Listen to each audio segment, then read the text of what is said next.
एक बार एक छोटी सी बच्ची हाथ में मिट्टी की गुल्लक लेकर के भागती हुई एक दवाइयों की दुकान पर गई। वो काफी देर तक वहां पर खड़ी रही, लेकिन दुकानदार का ध्यान उसकी तरफ नहीं गया क्योंकि और भी बहुत सारे लोग खड़े हुए थे।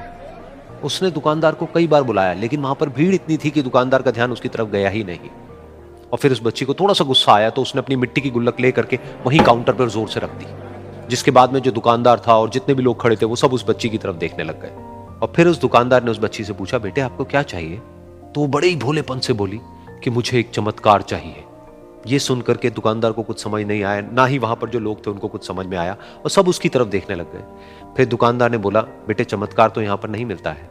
तो बच्ची को लगा कि वो उससे झूठ बोल रहा है, तो बच्ची ने कहा कि मेरी गुल्लक में बहुत पैसे हैं, आप बताओ आपको कितने पैसे चाहिए, लेकिन मैं आज यहां से चमत्कार लेकर के ही जाऊंगी। तो वहीं काउंटर पे एक और आदमी खड़ा था, उसने उस बच्ची से पूछा कि बेटे क्यों चाहिए तुमको चमत्कार?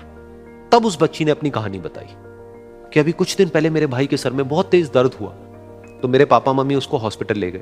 उसके बाद कई दिन तक मेरा भाई घर नहीं आया। तो मैंने कई बार अपने पापा से पूछा, लेकिन उन्होंने मुझे कुछ नहीं बताया। उन्होंने बार बार यही कहा कि वो आ जाएगा, वो कल आ जाएगा, वो कल आ जाएगा, लेकिन वो आ ही नहीं रहा था।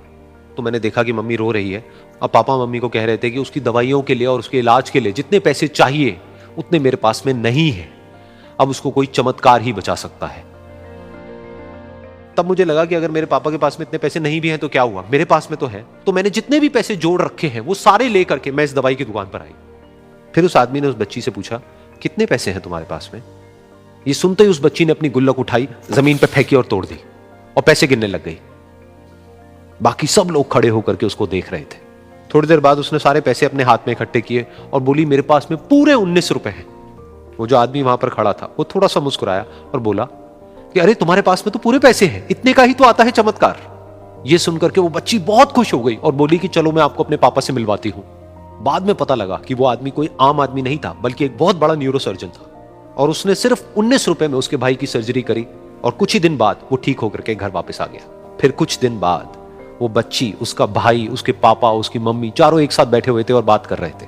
तो उसकी मम्मी ने उसके पापा से पूछा कि अब तो बता दो ये चमत्कार आपने किया कैसे?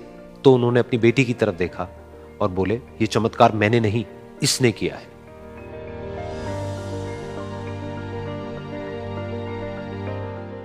तो यहां पर एक बहुत बड़ी बात है जो हम उस छोटी सी बच्ची से सीख सकते हैं कि जिंदगी में कभी कभी ऐसा होता है कि हमको कोई रास्ता नजर नहीं आ रहा होता है और हम लोग हिम्मत हार जाते हैं। तब हमारे अंदर एक बच्चा होता है जो कोशिश करने से कभी भी पीछे नहीं हटता है। वो हार मानने को तैयार नहीं होता है क्योंकि उसको ना शब्द समझ नहीं आता है।